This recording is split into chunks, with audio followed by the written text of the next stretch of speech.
You're tuned into the hottest sports analysis of the week with your hosts Ron Dolbeck and Chris Roberts. And now, here's the first round. Week 3 in college football. So exciting. So many games out there. I thought it was going to be a mediocre week. Ended up having some pretty good games. We're going to get you ready for the NFL Week 2. Cam Newton is done. New Orleans Saints going to the Rams. Rams are giving up 2. I like the Rams all day. And Ron went 6-0 against the spread, helping you pay your mortgage and get your food for the week. If you need money, my picks have been hot this week. You're in the first round with Ron Dahlbeck here in our St. Jude studios, along with my host, Chris Roberts. We'll be getting to Chris in a minute. Want to cover everything that happened in the world of sports yesterday, wrapping up college football. I want to start out with Alabama going on the road to South Carolina. Nobody thought this game would be close, and I was kind of watching the game. This wasn't the storyline, but I'm thinking to myself, why did South Carolina bring in Will Muschamp? And I actually had somebody ask me that yesterday. It's just, I'm so tired of the retread coaches, and it's NFL too. It's the Marty Schottenheimers, it's the Norv Turners. There's so many guys out there that are just retreads, but that's a whole nother story. Alabama 47-23 gets it done. There's 3 guys in my book right now that are up for the Heisman. Tua Tugavioloa has got to be one of them. My running back, Jonathan Taylor out of Wisconsin, who didn't play yesterday. And then Jalen Hurts, who just went berserk against a really bad UCLA team. And I know it was on the road, and I know UCLA is bad, but he's putting up like video game type numbers. I'm super high on these 3 guys.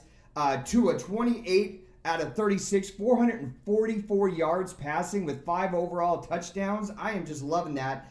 8 receivers for Alabama. 8 averaged 10 yards or more per reception. I mean, that's just sick. I kind of almost feel sorry for Will Muschamp at this point.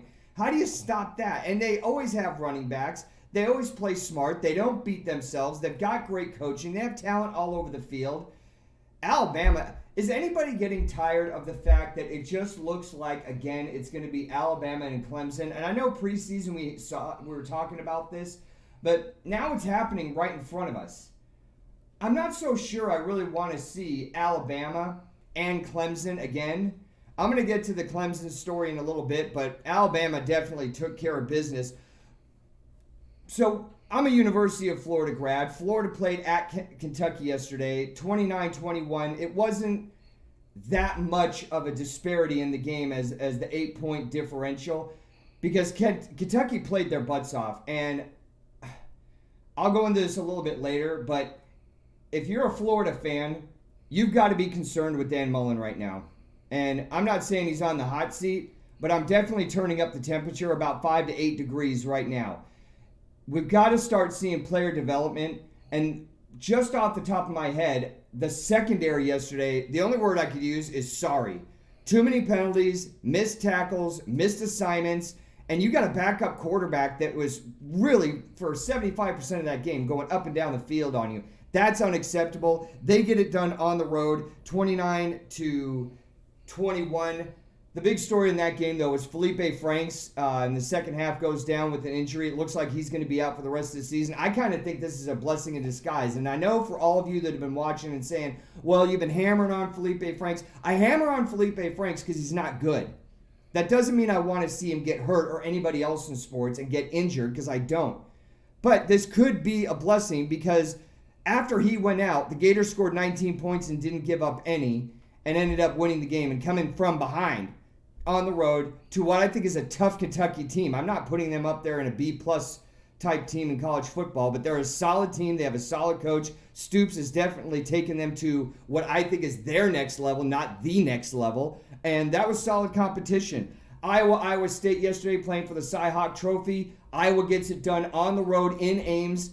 18-17. We'll get more into that one.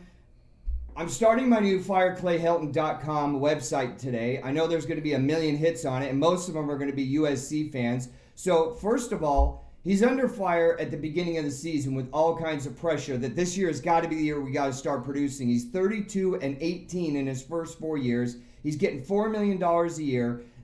5 days ago, Lynn Swann steps down as the athletic director. That's the second time they've lost an athletic director in the last 3 years.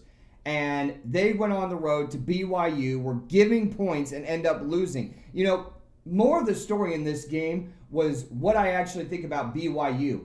BYU did not look bad in the season opener against Utah. Utah actually looks lights out, but that's another story. Then they go on the road and beat Tennessee, who looks like a dumpster fire on top of burning hair with vomit on it. I mean, I don't even want to get into Tennessee right now, but BYU looks solid. And then yesterday, you know, USC still has talent. It's not like some disorganized franchise that doesn't know how to win. They're definitely not even remotely close to where they were with Reggie Bush and Pete Carroll, but it's still a college where you can recruit and get talent. What's not happening there is player development isn't happening, and I think the standard actually has fallen off. Clay Helton's in trouble. I don't think he lasts till the end of the season. I think whoever the next AD is going to be at USC, is going to pick up the phone and give Urban Meyer a call, who happens to be working in LA. And I told that to my partner Chris, who laughed at me. I don't know if he's going to be laughing so hard today. The next story that I had up was UCF at home against Stanford. 45-24. I am giving 5 stars to Josh Heupel for the job he is doing. Nobody is talking about UCF right now. They're only ranked 17th. Am I on drugs or something? Does somebody know something that I don't know? How are they only ranked 17th? And I know the first thing I'm going to hear is, well, KJ Costello, the quarterback at Stanford, is hurt and he's injured. He's not doing well. They don't have their number one running back. They don't have all their offensive line healthy. They lost their number one wide receiver to the NFL. You know what? I kind of don't even want to hear all that because I respect David Shaw, the head coach out there. This should just be a rebuild and be competitive type team. I don't know how competitive they are, but the story is with UCF, I love what they're doing. They brought in a freshman quarterback who threw for over 400 yards and 4 touchdowns yesterday. They had Brandon Wimbush, who was starting for Notre Dame last year, very effective quarterback. He didn't even play. So I am super high on UCF. I think they did awesome. Another game that I was really interested in yesterday, Arizona State and Herm, the Fighting Herminators, go on the road to Michigan State. You want to talk about overrated? Let's talk about Mike D'Antonio's team up in Lansing right now. Michigan State is way overrated. This is another thing that Chris and I were talking about before the season. Ryan Lewicki, their quarterback, dude, I will trade you for a bag of chips and a soda pop right now. I mean, I didn't know why he was starting it. I know he's a senior and he's got some experience, but effective level, 0. I mean, you score 7 points at home. They could not move the ball. They had no rushing game, no vertical game. I think they had 2 passes over 30 yards that were attempted, and both of them were incompletions. So Michigan State, I am not high on them at all. Florida State. Oh, I can't wait to hear what Chris has got to say about this. Florida State goes on the road. I gave you guys Florida State on a teaser. Take the 14. They covered for you. Hopefully you're cashing that check today. But Virginia and the Fighting Bronco Mendenhalls get it done 31-24. Oklahoma goes on the road to a soon-to-be fired Chip Kelly UCLA squad and blows them out. I mean, I don't even think that Oklahoma was trying. What's funny about that game, besides all the awesome stats that Oklahoma put up, was the fact that UCLA plays in a stadium that has 105,000 seats. About 30,000 people showed up as Oklahoma fans, and they only had an attendance of 51,000. So half the stadium was empty, and 60% of the people that were there were rooting against you. How does Chip Kelly feel right now? I mean, you want to talk about being on the hot seat? He's about 2 notches above Hitler in hell. That's how hot his seat is right now. He's another one. By the end of the season, he's got to be gone. I'm calling for Dan Guerrero, former AD for UCLA about 10 years ago, to come back and bring them out of the ashes, because right now, everything about that is a carnival of insanity. I've got to be seeing progress. I don't even want to spend any more time on Chip Kelly. You're gone. You're fired. Next game that was up yesterday, Penn State and Pitt. Again, I told you take Pitt in the 23.5. They covered all day long. They gave the Penn State was playing at home, first of all. And I love what Franklin is doing up there as the head coach. But this is just too much rebuild with losing Saquon Barkley, losing McSorley, losing half their offensive line. This is just in the last 2 years. And I think there might just be a little bit too much hype going on at Penn State. Pitt gave them all they could handle. And guess who was there yesterday? Tony Dorsett. That was nice to see. NC State was 2-0. Not anymore. They went to West Virginia. They got their lunch handed to them, 44-27. Maryland was on this skyrocketing trajectory. They put up over 100 points in their first 2 games. They lose on the road at Temple by 3. I don't even want to spend a lot of time on Maryland, but, I mean, when you've got 8 shots inside the red zone, 8 shots, 8 downs, 2 fourth downs, and you can't get in the end zone to win the game, and this is with 5 minutes left to go in the game, I don't know what Maryland is anymore. They looked really good against the Syracuse team that put up a fight against Clemson last night. Speaking of the Clemson game, Clemson gets it done on the road, 41-6. You know, when I was listening to some of the talking heads like I am right now, one of them, everybody was talking about, well, Trevor Lawrence had 2 interceptions. Okay, Trevor Lawrence had 2 interceptions, but they put up over 600 yards against Dino Babers' boys. Syracuse is still a solid team. I know they got really taken apart and taken to the woodshed last week against Maryland. I just think that was an off game. In college football, every single team has an off game where you just look and go, what the hell happened that week? I think that was the case for Syracuse last week. I like Syracuse. I think they have a talented squad. I really like Dino Babers as a head coach. He's a solid guy. And they gave Clemson everything they could handle in the first half. It was just too much talent, too much Dabo, too many weapons in the second half, and Clemson pulls out the victory going away. Ohio State, a very lackluster game. I really wasn't excited about that. They go on the road to Indiana and get it done. Some of the most disappointing things that I found yesterday, Georgia Tech lost at home to the Citadel. Now, here's the thing about that game. You're not supposed to say Georgia Tech loses at home to Citadel. And I know they lost Paul Johnson as their head coach, and they're trying to rebuild. You don't lose to Citadel at home when you're Georgia Tech. But this is what really stood out to me. Citadel had 1 completion on 4 attempts for less than 30 yards. They put up over 320 yards rushing on Georgia Tech at home. That can't happen. That was one of my big disappointments. Virginia Tech squeaks out a victory 24-17 at home against Furman. Another one that's just a head shaker. They shouldn't even be allowing Furman to score 17 points. Eastern Michigan showed Lovie Smith why the door is over to the right, beating them 34-31 in Champaign. Lovie Smith is another one that's on my hot seat watch. He's got to be gone by the end of the season. And you know what, frankly, I know they're going to bring in a retread coach that's been around for a while, but who are you bringing in? I mean, who's going to, are you just going to fit a widget into a socket? Because I don't know who's out there that you're going to try and go get. When I sit there and think, okay, who can build the organization back? Who can build the program back? The last time they had success, I was a fetus, and I'm 50. I don't even remember the last time that Illinois was good, and I don't know who they could bring in, but Lovey's had his chance, and it's not happening. He's 10-38. Somebody's got to ring the doorbell, and even if he doesn't answer, security will escort you out. The biggest disappointment of the week, I mean, I can't even believe I'm going to say this.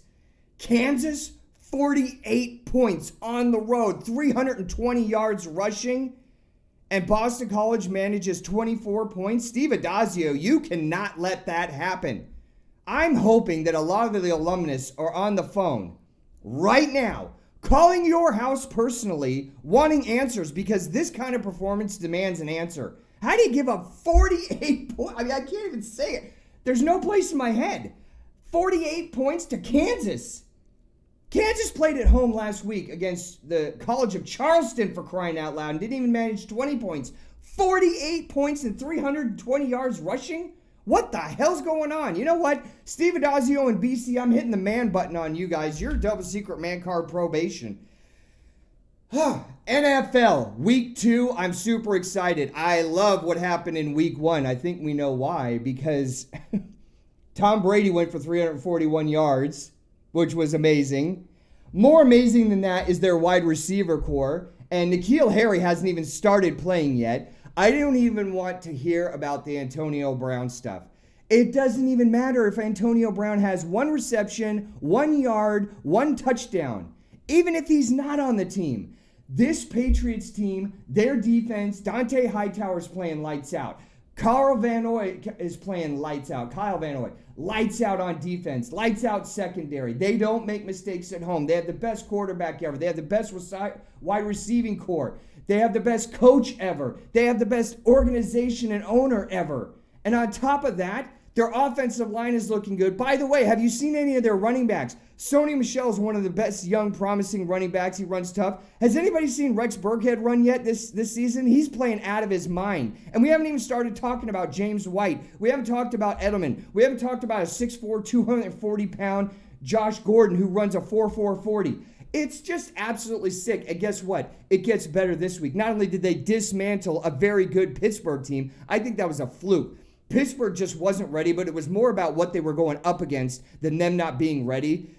I'm not a Mike Tomlin fan. I'm just going to leave it at that. It might be time to start a search because I'm leaving it at that. I want to focus on how great the Patriots played, not just because I'm a fan. Even if you hate the Patriots, you got to just start watching them and enjoying what's going on now because stuff like this doesn't come around the NFL. They're going on the road to Miami today. Antonio Brown went with the team. He's scheduled to play. They're probably going to win on my prediction scale 145 to -6. Miami's going to play so bad that the referees are actually going to take points away from Miami.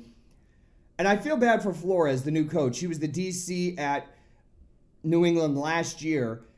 After the game and they got blown out at home by Baltimore, which should have never happened, several of the players went to the GM and said they want to get traded after week 1. I mean, you never even hear about stuff like this happening. Multiple players on a team going to general management and wanting to get traded after week 1. What the hell's going on down there? I don't even want to know how bad that New England's going to beat them. This is just going to be like a practice squad session for 2 hours. And there's probably going to be about 65,000 people dressed up as empty seats down there at Hard Rock Stadium. The games I'm looking forward to this week, Minnesota and Green Bay. Chris is going to get into that. New Orleans at the Rams. Jacksonville and Houston. I am 5-star all the way up. I know Houston lost last week, but I'm putting all my chips in on them. Plus, Bill O'Brien. First of all, you're in the AFC South. That hasn't been necessarily the lights-out division killers. I don't even remember the last time somebody from that division went to the Super Bowl, frankly. You're in your 5th season. You're 42-38. This has got to be the year. Your quarterback is healthy. J.J. Watt is healthy. Your defense looked good against New Orleans. I know it was a loss, but this has got to be the year. I think they totally take care of Jacksonville today. They're given 8.5 points. I'm not even saying tease that one down. I think they win by about 14. Seattle at Pittsburgh. Intriguing game. The only question for Seattle is how are they going to score? We'll get into that one later on. Last night, heavyweight fight. Tyson Fury goes up against what's his name? Wallen. Some guy from Sweden. He actually was pretty stout throughout the fight. It went the distance. Fury gets the unanimous decision. Deontay Wilder. They fought last year. I thought Tyson Fury won that fight, but I'm looking for February rematch. Wilder has a fight against Luis Ruiz, who's a Cuban fighter and basically a walking punching bag. I already saw this fight. It happened 9 months ago. Deontay Wilder just took him apart. Luis landed some good shots, but I'm more interested in seeing what's going to happen with Andy Ruiz and Joshua on their rematch, and then the Tyson Fury Deontay Wilder rematch. The winner of those two should be fighting.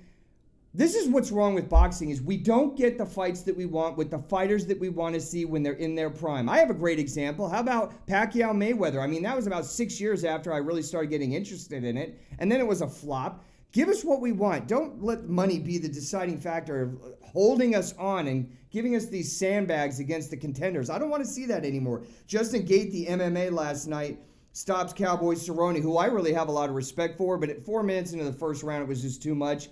He wins on a TKO, and that is everything that is going on in the world of sports. I need to catch my breath. Chris Roberts, how are you doing this morning, sir? I'm doing well in yourself, Ron. Well, Florida State lost. I'm doing great. Hey, I know. I can't wait to hear. I'm so sick of talking about them. I mean, I'm just so ready for them to fire their coach. Ron, I think you like hearing me talk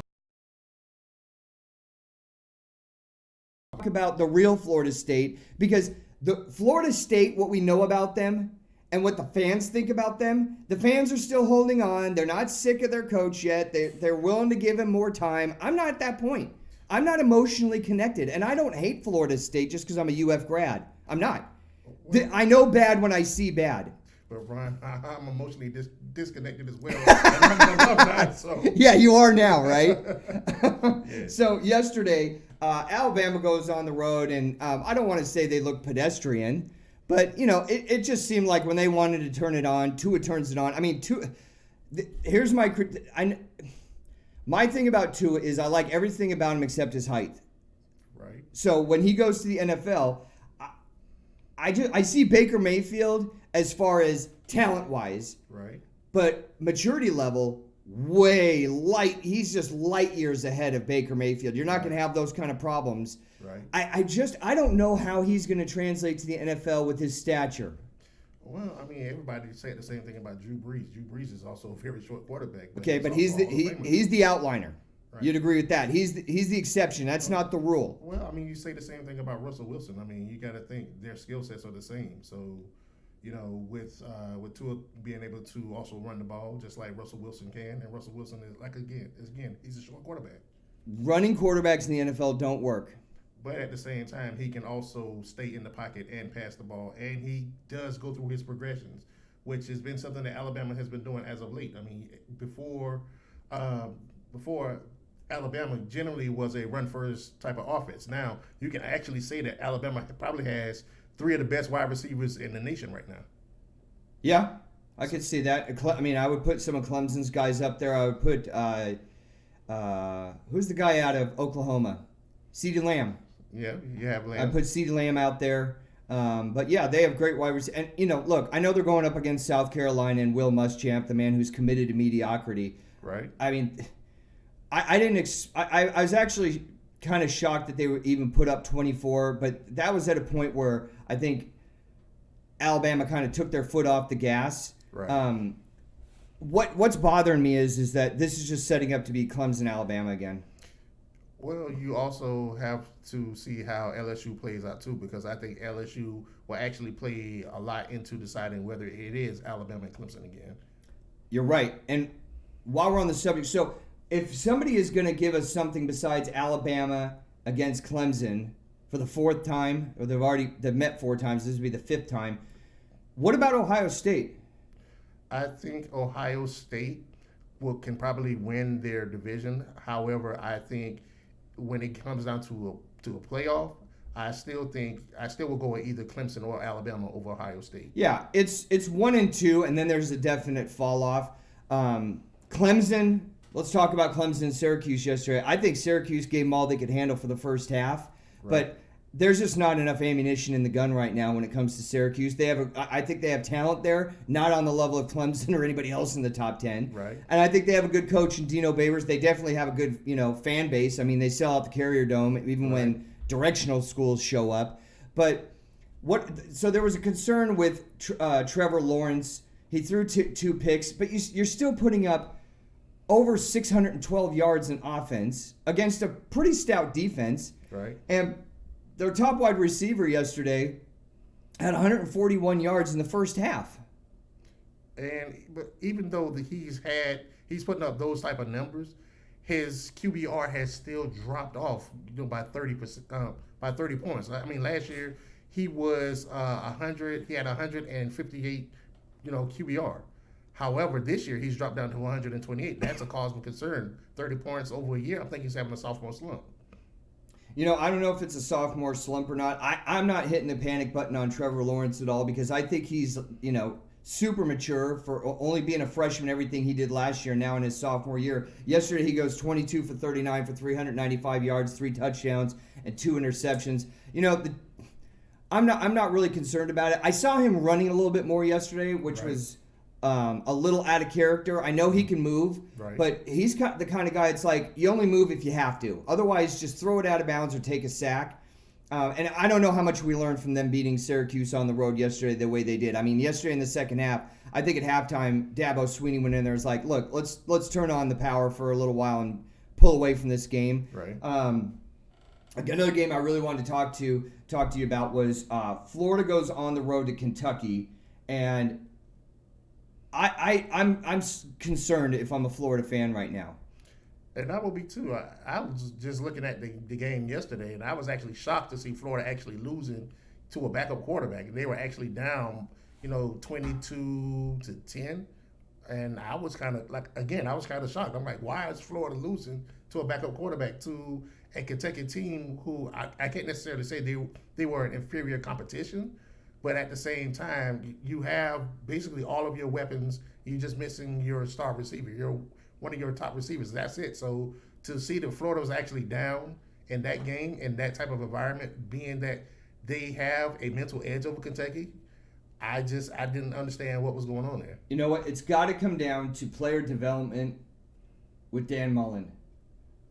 That's where I'm putting a lot of this on right now. When we saw them play Miami, who's a marginal team at best, right? What did we see? Immature behavior on the sidelines. Penalties that were extending the chance for Miami to win on a fourth quarter drive. Right. 3 PIs. Terrible tackling. I mean, the tackling, it looked like it was on the back of a milk carton, like missing. Where is it? The defense is... Yesterday, a backup quarterback at Kentucky was going up and down the field on an SEC defense that's supposed to be one of the best defenses in the SEC. I mean, what the hell is that about? They were not passing the eye test with me. Well, I'm thinking that Florida is supposed to have one of the best secondaries in the nation. Yeah, supposed to. So why don't they? You can go to the defensive coordinator, and ask, what are we doing in practice? Okay, how much does this fall on Dan Mullen? Because Felipe Franks didn't look great yesterday. He had a very pedestrian game, and the Gators actually took off, scored 19 points, and gave up none after he left the game. So bringing Trask in definitely changed the dynamic on offense, and I thought they opened up the offense. I'm not a fan of Felipe Franks' decision-making at all. I'm not a fan of his maturity level at all. I'm sorry he got hurt, but this is like a blessing in disguise for them. But I'm just talking about Florida as a whole. So we live in Gainesville. When I was living in California, I was coming down to the games as a season ticket holder for years. Mm-hmm. I know the fan base down here. For some reason, even though we're so far removed from Steve Spurrier and Urban Meyer, this fan base still has some psychotic notion that it's national title or bust every year. That's not reality. I mean, honestly, that is not reality. That could have been reality with Jeff Driscoll coming in, except he had 4 years with 4 different defensive coordinators in his college career, and he never panned out. I thought he would. But those days with Urban Meyer and the next Tim Tebow and Steve Spurrier are in the rearview mirror. You got to look out of the big window that's in front of you, not in the little tiny rearview mirror. I don't want to live on past glories. Thinking that you're coming in, I've even heard it this morning, we're 3-0. You're 3-0. Have you seen the eye test? Honestly, I mean, stop me. Am I on drugs? I mean, seriously. This team has no chance to win the East right now. No chance. And if you don't win the East, you have no chance to get in the playoff. And if you're not in the playoff, you can't win a national title. Well, we'll just have to see with Kyle Trask coming in. I've been hearing about Kyle Trask for years.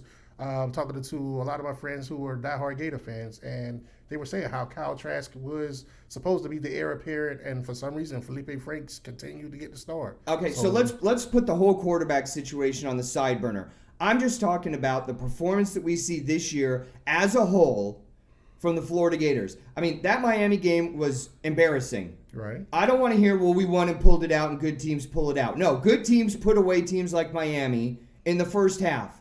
You put your foot on their throat and you snap their esophagus and you blow them out. You don't let them hang around. And that whole, I can sum up, and it's a short season, obviously. We're only into game 3. Right. I can sum up Florida's whole season in one statement right now. Fourth quarter drive by Miami at the end of the game. That's what it is. I mean, if the defensive line doesn't save you in that game, it's PI after missed tackle and go down the field. They shouldn't even put Miami in a position to be able to win at that point. So my concern isn't with just the quarterback position. It's the play calling. It's the player development. It's the playing up to the level of your competition. I mean, what happens when you start playing Georgia? I'm going to tell you right now, South Carolina is going to give Florida everything they can handle. And if you guys, the Florida fans that are out there think, well, Tennessee's having a down year and they're going to come in here and we're going to blow them out, you might want to pump the brakes on that one. Because I think that Tennessee, I don't know what the spread is going to be. It's going to have to be around 18-21. This line hasn't come out yet. But teams like Tennessee, South Carolina, Missouri, Texas A&M, LSU, Georgia, they're going to give the Gators all they can handle. And frankly, I'm telling you right now, in week 3, like I said preseason, the Gators aren't ready. No, the Gators aren't ready. And to be honest with you, give or take 1 or 2 plays, the Gators could actually be 1-2. So I think that is some cause for concern if I'm a Gator fan. Yeah, I agree. You got a backup quarterback who's throwing for 251 yards and 2 touchdowns. And, Kentucky was playing with heart. I haven't seen that from the Gators. Kentucky was playing pretty smart, and they were moving the ball with a backup quarterback. Right. I mean, that stuff just can't happen. Right. Dan Mullen's been around the program long enough and danced with enough girls to know how this works. And where they're at right now, I'm not even a Gator fan. I'm not even a Gator fan. I know, I went there. My kids are named after Gator football players. I'm not even a fan anymore. And it's not because of this. It's other stuff. I'm just talking about as a college football fan. If I'm a Florida fan this morning, I'm definitely concerned. Enough about that. BYU and USC. BYU, man. I'm impressed. I am too. I mean, BYU might be a better team than Florida. Well, I'm not kidding. You really think so? I'm not kidding around. Yeah. They play on a neutral site 10 times. I could see BYU winning 6 of those games. I'm not joking around either. Really? Yeah. You know why? Why is that? Okay, BYU doesn't give up. They play with fight and heart, and even though they lost to Utah, Right. Utah is a top 10 team. Right. They were in that game. They don't make stupid penalties. They don't do stupid, they play smart. Right. And they play with heart. I mean, every game I've seen out of the 3 games that they've played, they don't quit. Right. Florida rolled over and quit. I mean, I don't know. I can't talk about Florida anymore. I mean, it doesn't even matter what happens next week. I'm on a moratorium on talking about Florida football. I want to talk about BYU and USC yesterday. How disappointed are you this morning if you're waking up as a USC fan, and how much money are you donating to get Clay Helton out of there? If I'm a USC fan and we went to Provo, Utah, and we lost to a BYU team which has less, we have more superior talent all the way around the field, I'm kind of shocked, and I'm looking at Clay Helton like, what are you doing? What's your plan for going to the future? How are we going to fix this? If you can't get it together the next game or 2, I'm looking to get you out of there. He's in year 5. Yeah. 32-17 after yesterday's 32-18. I mean, I don't want to hear that you lost your quarterback, JT Daniels. Right. That's just an excuse. You didn't have hope to win the Pac-12 title with him there. Right. Because I can name 5 other teams in the Pac-10 right now that are better than you. Arizona State's one of them. Washington is one of them. Right. Washington State is one of them. Mm-hmm. Oregon is one of them. Yeah. I mean, stop me when it gets old. You're not contending for anything. Utah's better than you. Right. Where are we going here? I mean, where's this train going? It's not going anywhere. Again, being that being that it's an LA team, the fans are not really necessarily concerned because there's so much to do. I mean, if you're not willing, they're kind of fickle like Miami fans. So, unless they start winning, fans really don't care. Okay, so the fans don't show up. What the hell does that have to do with Clay Helton doing his dang job? You had one job to do. Contend. Well, Be competitive. Well, I mean, the fans are what really drives college football until the fans really start to speak up and have their voice heard to get rid of him to bring USC football back. I mean, he's going to sit there. He's going to stay there. I don't need fans not showing up to the Coliseum, which is in the absolute ghetto of Los Angeles, by the way, even though they renovated it. They spent $100 million to renovate it. Fans don't need to be the sounding board for the eye test of what they put on the field every single week. It's just stupid. I mean, I expect more out of USC. They're one of the traditional blue chip schools in college football, and it's just not good enough, frankly. It's just not. And I'm not even a USC fan. I grew up in California. I liked them when I was growing up. They're supposed to be a solid team, but what we're getting right now is disgusting. What isn't disgusting is the Fighting Herminators out of Arizona State. They go on the road, and for the second year in a row, beat Michigan State. Don't get me started on Michigan State and their offense. I mean, their defense is great, and we knew that they were going to be tough. Ryan Lewicki needs to go. I mean, Mike D'Antonio has to. The standard's got to be different up there. I mean, you don't have somebody else that can put up 150 yards in 4 quarters against a B level college football team at home. And what's with those highlighter uniforms? Have you guys seen the uniforms that Michigan State's been sporting? It looks like, I don't even know what. Jolly Green Giant had sex with the Oregon Ducks uniforms from 2 years ago. That's what their uniforms look like. I mean, it's like highlighter colors, and this is a traditional school. What the hell's all that about? That's reserved for Oregon and Oregon only. I don't want to see highlighter colors on Michigan State, especially when you can't score more than 7 points against Arizona State at home. Everybody want to jump in and be helpful with the whole uniform tradition thing, but to be honest with you, Michigan State has never really been a powerhouse offensive team. You know, they've always focused on defense. They've always been a blue collar team, and they've always had a tough running game. So to really say that their lack of offense is something that's really going, it really hasn't never been there. They've got 3 quarterbacks right now. They're in the NFL. They've got Le'Veon Bell, who went there, who's in the NFL, and I think he's an okay running back. I mean, come on. They have talent there. You got to put up more than 7 points. That game was interesting because I wanted to see how Arizona State was going to come out. They've got to get something going on with their offensive line, and I don't know if it's an injury thing or it's a Herm hasn't brought in the guys that he wants yet thing. You know, that was another thing. I sent you that text yesterday. Right. Really playing within himself. I heard that during the game yesterday when they were talking about the quarterback, the young quarterback out of Arizona State. Yeah, he's really playing within himself. What the hell does that mean? You're playing within yourself? I don't even understand that stupid phrase. What I do understand, I noticed the hat that you're wearing this week. Sure. You didn't lose a bet. No, I didn't. You didn't lose a bet, so this is of your own free will. Well, I told you I would wear it last week, so I'm going to put on my hat. I mean, I like to honor. I'm putting on my. You know, I was going to wear some gear today. Yeah, I was going to wear some gear today. Boy. But I don't want to rub in the trouncing of a Pittsburgh team in week 1. But I mean, this is the best New England team that I've seen in 20 years. I mean, they are absolutely solid. I don't want to get into everything about the NFL yet. We'll talk about the NFL next. A lot of work goes into becoming a championship team, as you know. You got to have special teams, coaching. The ownership has a lot to do with it. Yep. Drafting. Yes. Everything. But we put a lot of work in here at the first round, and we want to make it interesting for you, be informative, know what we're talking about, make it interesting. Did I mention make it interesting? I think so. Make it interesting. Hey, if you like what you're hearing right now, hit our subscribe button. Give us a like. It goes to help support St. Jude. And Chris and I, you know, we try to take time out every single week to talk about St. Jude Children's Hospital up in Memphis. I was up there about 8 times last year. I just love St. Jude and what they do. And we want to raise awareness for them. You can go to rondalbeck.com, and on the top right-hand corner of the web page there's a icon where you can click on. You can learn about all the great stuff that St. Jude does.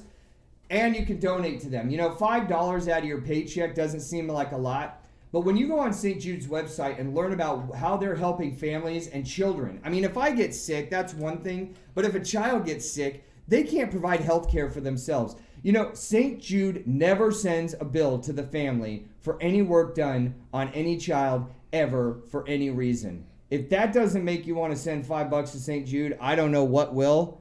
Maybe we can be a little more interesting. Maybe Florida State could actually try and win a game, and then we could talk about that. We'll have a little bit of diversity in our conversation. We don't want miracles. But check out St. Jude, www.rondalbeck.com. In the top right-hand corner, you can donate to St. Jude or learn more about them. Or you can continue listening to our interesting conversation right now and learn more about my favorite team, 9-time Super Bowl participants, the New England Patriots. You know, they looked lights out last week, and I'll just leave it to you. Yeah, they did. Come on, here we go. Yeah. I don't want to pull it out of you. You were right, Ron. You were right. It's like McDonald's, man. I'm loving it. I bet you are. But the rich keep getting richer. I mean, not only did they blow out Pittsburgh, but they pick up another Hall of Fame wide receiver to go with this already dominant wide receiver core. And N'Keal Harry hasn't even played yet. He's on IR. I mean, it's just so sick when he comes back. They're just look. I'm more than willing to get into New England, and I don't want to talk too much about New England against Miami. I do want to finish up talking about college football yesterday. You're fighting Florida State criminals, went on the road to Virginia. I said, take the 14 points with FSU. They covered for me, and I think at the top of the show, someone mentioned I went 6-0 against the spread yesterday. But talk to me about where we're at with Florida State. A 1-point victory at home against ULM last week. They should have had a firing squad in the tunnel as the team left and not let that coach get out alive. But he lived another week to go on the road. And it was just a carnival of insanity with their offense. Their defense, I think, played pretty good.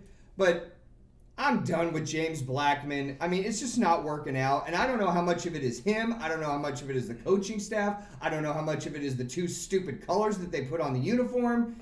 It didn't work yesterday. Virginia gets the win, 31-24, and I'll leave it to you. Well. We have this conversation every week. Well, yesterday I think it fell on the Florida State offense.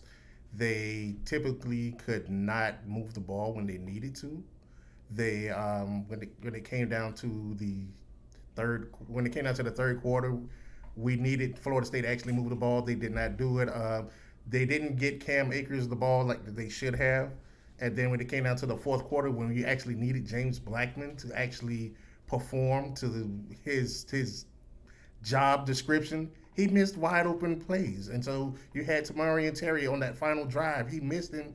He had beat his defender by like wide open. He's like 10 yards right. Nobody in the same touchdown. zip code. I actually called you and you didn't pick up your phone and you were ducking me, weren't you? No, I was actually working on the term paper. But you weren't working on it hard enough to see that play because the whole nation saw that play. That guy he was like reservations for 6. Nobody was in the same zip code as him. Literally, there wasn't a defender within 10 yards of him on that play. And here's the other thing. James Blackman is standing in the pocket way too long, or am I out of my mind? No, you're not out of your mind. I mean, James Blackman is supposed to get rid of the ball. As soon as he's hiked the ball, there's supposed to be some type of play where a receiver's wide open, or there's supposed to be some type of run play option, and he's just holding on to the ball too long. I mean, he took a sack, and you're driving down to actually tie the game up. He took a sack. Get rid of the ball, James Blackman. He doesn't do it, and so if I'm Kendall Browse, I'm actually looking at probably going to Hornibrook or actually going to the third string because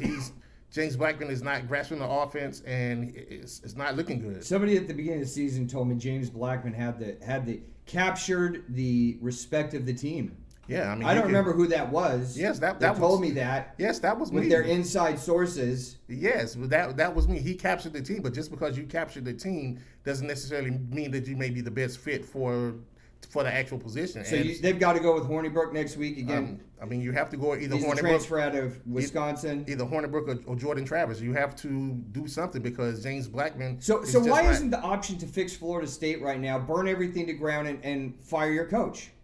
Willie Taggart's not working out. I said that last week. I said it the week before. I said it in week 1. I said it before the season. I said it when they hired him. I said it when he was born. Well, he's a coordinator. Yes. And he's a middle-of-the-road retread coordinator. No offense. He's a middle-of-the-road retread coordinator. He is not I mean, look, I'm sitting at this desk here doing this. This is what I do. Right. I don't get paid to analyze what he does, and I can look at this and go, it's not working. No, well, it's not working. But why haven't they fired him? Well, because they're developing a $60 million player. This is your whole thing. Why haven't they fired him? They're in the middle of building a $60 million player-only facility, and if they get rid of him, they also have to pay him, $17 million. When are they going to? Okay, why haven't they fired him? When are they firing him? Well, I think right now the Boosters are looking for the money. That's what it comes down to. I think that's what it boils down to right now. They're looking for the money. I believe if they find the money, he's going next week. He's got to be. I mean, I'm not even a Florida fan anymore. I am not a Florida State hater. I hate bad play. I love good college football. Right. Listen, I don't even want to hear it, Chris. It's been bad play, disorganized play, terrible play calling, not effective when you do play. It's turnovers. Cam Akers, 2 or 3 fumbles last week? I can't even remember. You shouldn't have lost to Boise State. It just goes on and on and on. Listen. This is the new rule on the first round. No more Florida State talk until they fire Willie Taggart or until they win a game, which I don't see happening for the next couple weeks. No, that's it. Now. No, we're done. Nope. Oklahoma went to the Rose Bowl yesterday and played against UCLA. Speaking of coaches that need to get fired right now, I have been riding Chip Kelly like a penny pony outside of a Publix. He has got to go. I'm not even a UCLA fan. I'm just so pissed. I mean, it's like, how do you... You're supposed to be having a trajectory that is showing improvement and going up. Let me just give you the stats on Dorian Thompson. He's their quarterback. I know. I'm already starting to laugh inside, but when I watched him play yesterday, I was throwing up in my pants. Right. 15 for 26, 201 with 2 interceptions. And they played against Oklahoma. Now, 2 words that you don't ever hear in the same sentence are Oklahoma Sooner football, defense. Right. You're playing at home. You're playing against a bad defense. And you go for 201 yards with 2 interceptions? Come on. Chip Kelly, you're gone. This is the same guy that couldn't hit wide open receivers when they're playing against Cincinnati, who is inferior talent. So what do you expect against Oklahoma, who has somewhat better talent on defense? I don't know. I expected better yesterday. Well, here's the truth. I didn't expect better out of UCLA this season because I knew Chip Kelly was the coach. Really? That's it.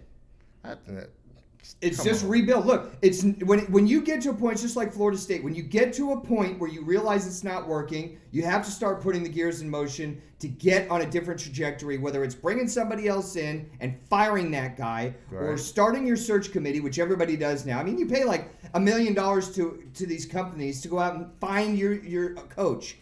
Isn't that what you pay the AD for? That's what you pay the AD for, but the thing is now is like, who are you going to bring in? At this point, really, I'll give you, this isn't going to happen, but I go out and find the best coach available.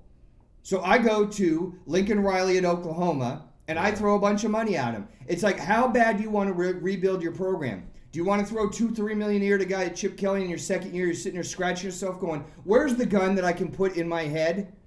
Or do you want to pay $5 or $6 million and bring in a guy that's going to change the culture of thinking, change the level of expectation, increase the power base of your recruiting, and actually get you some results? But if I'm Lincoln Riley, why would I leave an already established Oklahoma to go to UCLA? Okay, so Lincoln Riley, if he doesn't come, that's not my fault. Right. I'm going after the best coach out there available. Right. That's what I do. And even if he's under contract, I throw some money at him. If he doesn't go, who's the next guy up? Who's the next guy on my list? Start putting a list together now. I don't even care who you're playing next week. I want to hear who is the list of guys that you're going after starting now. But that's the thing, though. I mean, if I'm a head coach and I'm an already established head coach and I'm in a program that's actually pretty decent, I'm not leaving wherever I'm at to go to UCLA. I don't care how, how $10 million a year isn't going to do that? I mean... $10 million, listen, $10 million a year isn't going to do that? Can UCLA afford to pay $10 million a year to UCLA in California with all that money out there? Can they afford $10 million? Would they pay $10 million for a coach? Yes. You have Chip Kelly right now. You like looking in the mirror on Monday morning right now? I don't think so. I'm pretty sure they don't. I mean, you want to talk about going to the prom with the ugliest girl at school? That's what you got right now.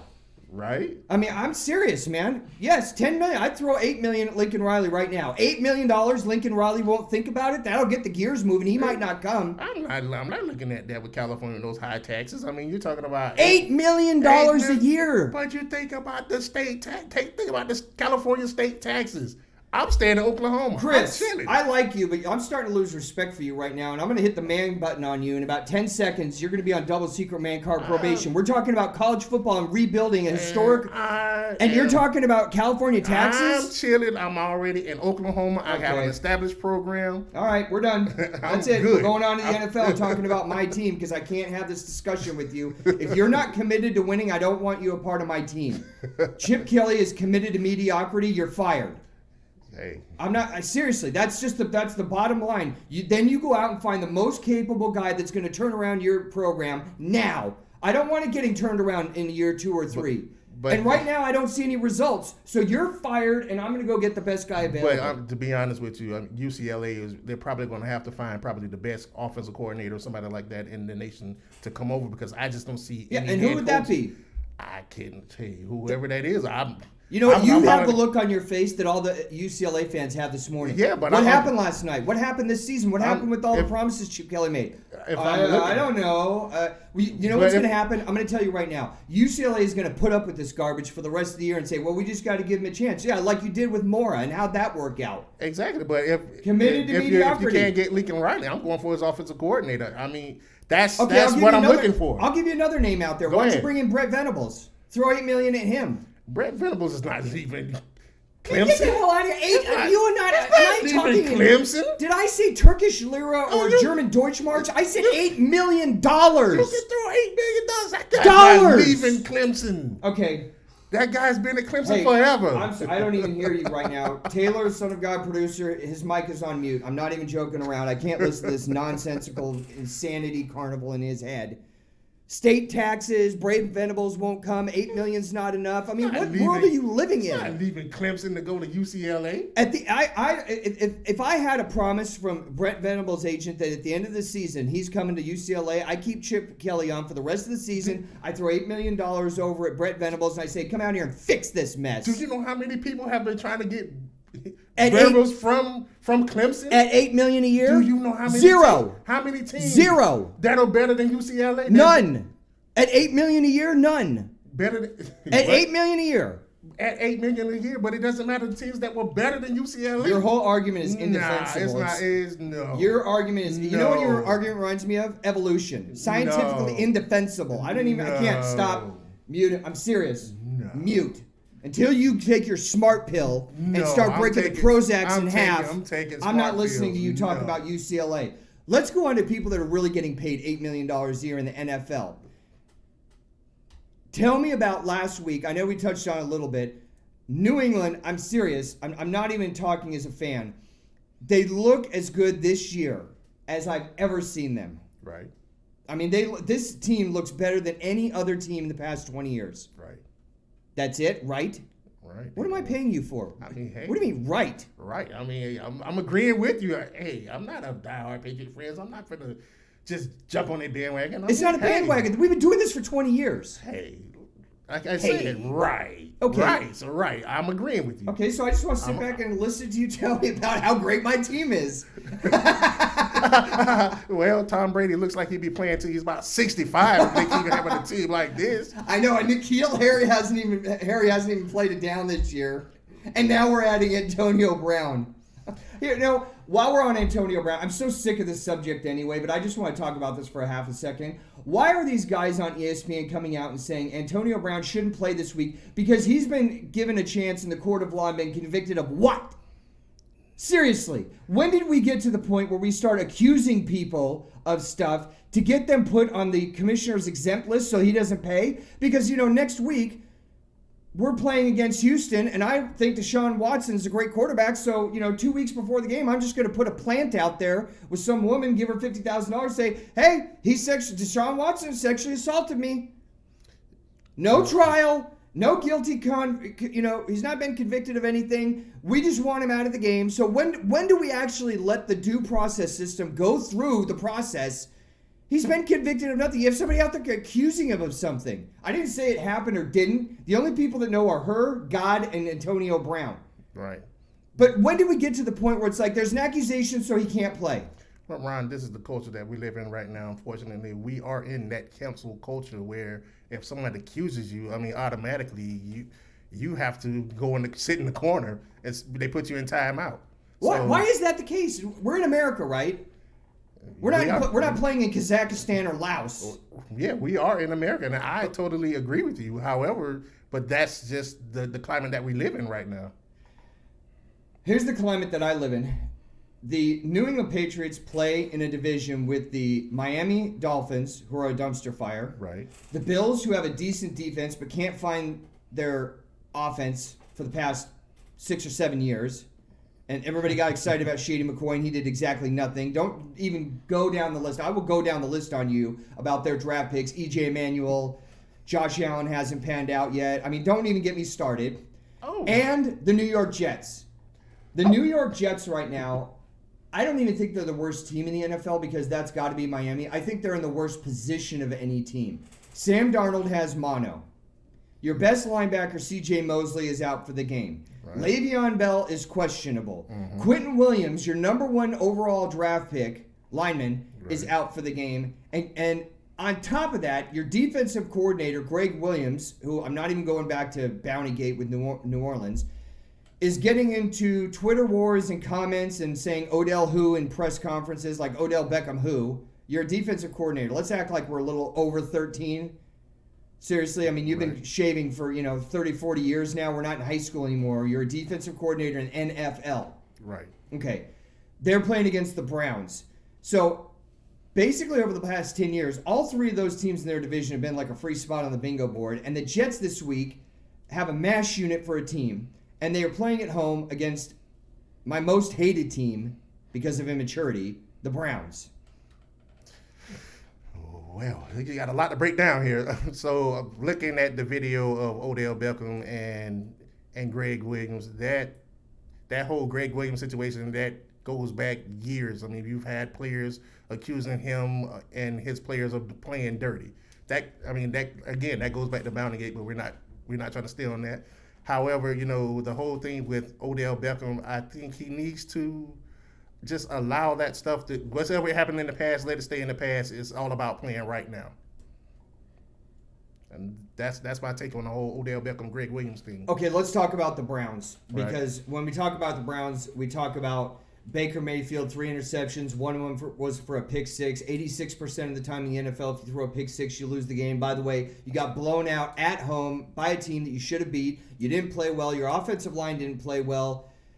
Everything. They had 18 penalties for crying out loud. What was funny is their first-year head coach, Freddie Kitchens, comes out after the game and says, we need to get back to disciplined play. Get back to it. When did you have it? I mean, the last time I checked, you guys just got zapped into this position, right, Freddie? So you're getting back to disciplined play? When was the last time the Browns played discipline anyway? Seriously, I mean, what is he talking about? And this makes Baker Mayfield is now 1-6 against teams with winning records, which they don't have. So why are you talking about guys in college, Sam Ellinger on Twitter? Why are you talking about Colin Cowherd? Why are you wearing watches and creating distractions for your team and drama and other defensive coordinators? Why don't you guys just focus on winning? That's your whole focus. You got one job to do. Go out, play disciplined football, do your job. That's why these guys win Super Bowls and you don't, because you're drama magnets. Dude, just do your job. Stop talking. I said, Baker Mayfield and Odell Beckham sound like Yoko Ono on crack. It's just like, every single week it's some stupid new thing with them. You got to understand this. You get what you drafted. I mean, you have to understand Baker Mayfield was the same way in Oklahoma. They have to win this game against the Jets. They should. They have to win this game against the Jets. They have to. What they should win. This is inexcusable. The only resistance is you're playing on the road. They have to win this game. There's absolutely no excuses. If they don't win this game, I mean, I don't even know what I'm going to do. Well, seriously. Well, get ready to throw a brick through your screen because they should have won that game last week. They were supposed to win the game last week. But the Titans are a solid team. Yeah, the Jets aren't. I mean, yeah, they're a solid team, but you go down that roster that the Cleveland Browns have, talent-wise, they were supposed to win last week. So just because they're more talented than the Jets doesn't necessarily mean they're going to win this week. Well, you're right, because you have that whole thing that I keep talking about when it comes to team culture, which is maturity levels. For talking and taking pictures with zebras and other animals from zoos and doing all kinds of commercials for lawnmowers, Baker Mayfield is spending a lot of time on other thirds except for winning. Right. Than he should be. Last week, his QBR rating was 27.3. He went 3 for 12 on third down with 3 interceptions at home, and I'm done. No more Cleveland talk. I can't anymore. The game that you're looking out for this week is Minnesota against Green Bay. That's your highlight game of the week? Yes, I'm looking out for this game. I'm actually looking to see how Minnesota comes out and plays against this Green Bay defense. That defense actually took over last week when they played the Bears. They actually made Mitchell Trubisky look beyond pedestrian. I'm actually looking to see if that defense can actually hold Dalvin Cook, who had a good game last week with 21 rushes, 121 yards, 2 touchdowns. And, I actually want to see if the $84 million man actually earns his money today against that defense. Yeah, Kirk Cousins has got to throw for more than 100 yards if they're going to beat Green Bay.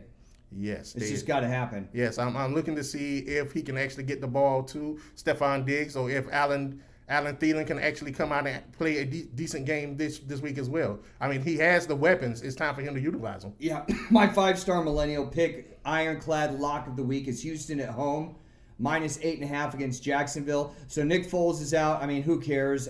It's like the guy, I've been listening his whole career about how much talent he has. He's awesome. He's never had a full season to prove it. I'm not saying he's bad, but I don't want to hear about how Carson Wentz got you to the playoffs with home field advantage and then you won a Super Bowl.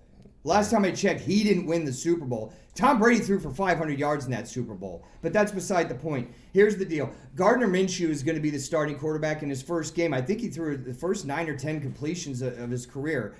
I'm still not sold on him. Right. And then they bring in, Josh Dobbs out of former Tennessee quarterback who played at Pittsburgh and had a cup of coffee there the last 2 years. I just think that they're going to be overmatched, and I think Houston's going to be ready. They should have won last week, but a shoulda doesn't count for anything in the NFL. You got to win. They lose on the road to New Orleans. I think they're going to have a bounce-back week. Here's the thing. I think if you're going to talk about any coach in the NFL that's got the pressure cooker on him right now, it's got to be Bill O'Brien. You're in your 5th season. You've got a 42-38 record. You've been playing in a division in the AFC South that's committed to mediocrity. We need to start seeing results. That is my 5-star Millennium pick of the week. Take Houston and lay the 8.5. Seattle's going on the road to Pittsburgh. I think Pittsburgh has a big bounce-back week. I think last week was just a combination of a perfect storm where Mike Tomlin did not have them ready. And like I said, New England just has the best team that they've had in 20 years.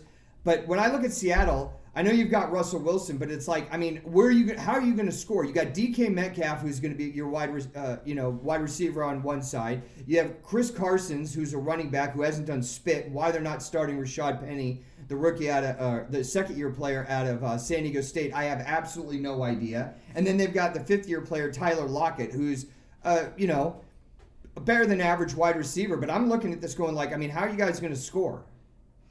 Well, I'm looking at that Seattle team. Chris Carson is, he out-touched Penny last week. He had 76 yards, and I think he had like 2 catches and a touchdown. So I think the reason that they're using him is he's able to do more. I mean, as far as that offense goes, as far as being able to catch the ball out of the backfield and also be able to rush, and I think that's why he's actually getting those touches. As far as Seattle's offense goes, I mean, as long as you have Russell Wilson, you have a shot. Yeah, you do have a shot, and I like Russell Wilson. If he keeps playing the way he's played at the beginning of his career here, I think you start mentioning for the Hall of Fame. The last game we want to talk about on the NFL docket is New Orleans, who had a great game last week at home. Very monumental win, very emotional win at the end of the game, coming back, kicking a 52-yarder to win the game. They go on the road to play the Rams, who played to the level of their competition, which was Carolina, which gets me on to Cam Newton and how he's done. Not only is there something wrong with Cam, I think Ron Rivera's clock is starting to tick. I didn't like the way that they used their greatest weapon, McCaffrey, last week. But that's a whole nother issue. Cam is done. Did I mention that? His career's done. He's never going to get back to where he was his MVP season. I mean, something's going on with him either up. I think Cam Newton spends more time figuring out what he's going to wear in the press conference after the game than he does breaking down coverage and trying to be a good player on the field. But again, that's a side issue. I want to get to New Orleans, going on the road to the Rams. The Rams looked pedestrian last week. They did just enough to win. I think that they turn on the switch this week. Jared Goff plays better at home than he does on the road. They got to start using Cooks. I mean, he's such a weapon, and they didn't even use him last week. I think that all changes. I'm taking the Rams and lay the 2. I actually think in this game, I think the Rams are actually going to miss Ndamukong Suh out of this game. I think Kamara is going to have a big game because now you can actually double team Aaron Donald. They still have Fowler. And you can still open up. They still have Aaron Donald. That defensive line is sick. But you don't have Ndamukong Suh clogging up the middle to actually stop the run like they did last year. If you go back to that playoff game, Kamara didn't necessarily have a great rushing game because you had Ndamukong Suh to clog up that middle. So now with Ndamukong Suh going, I mean, you have Fowler, but Fowler is more of a defensive end. He's not a defensive tackle to clog up the middle. Right. So with that being able to open up that hole, I think Kamara has a good game, and I think that, New Orleans finds a way to pull it out. We'll see. It's a game that's definitely got my interest peaked in the NFL. And out of any week in the NFL and college football, I mean, they had the worst matchups this week. I mean, you and I went over the schedule and we're like, I mean, I don't even see anything that's blowing wind up my skirt. Right. I'm kind of interested in Minnesota, Green Bay, and I'm kind of interested in New Orleans and the Rams, Jacksonville, and Houston. I mean, out of all the games in the NFL, those are the only three that are even piquing my interest. Nothing else really is got me super excited. So one of the stories that has to do with nothing with the NFL or actual college football play, as we wrap up the show here, was what happened with Arkansas State yesterday, going on the road to Athens, playing Georgia. And Georgia blew them out, but that's not really the greatest story of the weekend when it comes to college football. No, it really isn't. The story was Greg Anderson, the coach of Arkansas State, losing his wife, who fought breast cancer for 2 years. Georgia decided to have a pink out, which was actually a great show of character, not only by the university, but the student body themselves. This pink out, you had a row of guys stating, had their backs painted, "Remember Wendy," which was not only just a show of respect for Greg Anderson and his family, but it shows that even in college football, we can all come together and still be one big family. Yeah, that's the great thing. That's why we actually do this show. We don't do it to monetize and become millionaires. My modeling career is over. I made all my money modeling, but it's because sports is awesome. Sports brings people together. Sports to me is like humor and color. Like, where would we be? Not only do we have one green, we have thousands of greens and thousands of blues. And where would we be if we didn't have humor, if we didn't have color in our life or laughter? And sports is just one of those things. It galvanizes people, allows me to feel like I'm part of this team, even though I don't play on them. And that's just why sports is awesome. And to be able to sit here and talk to you guys every week, it's just an incredible privilege. Thank you for listening in this week. Get a hold of us during the show anytime on Fridays and Sundays at thefirstrroundrd@gmail.com. You can be a part of the show, get your questions in or comments on the show, like and subscribe, help us promote St. Jude. That music can mean only one thing. It's time to thank our support staff. First, my man on the left, my co-host Chris Roberts. The man on the board, son of God Taylor, El Presidente, Chet 40 for all of us here at the First Round. Thank you for participating. Thank you for watching, and we'll see you next week.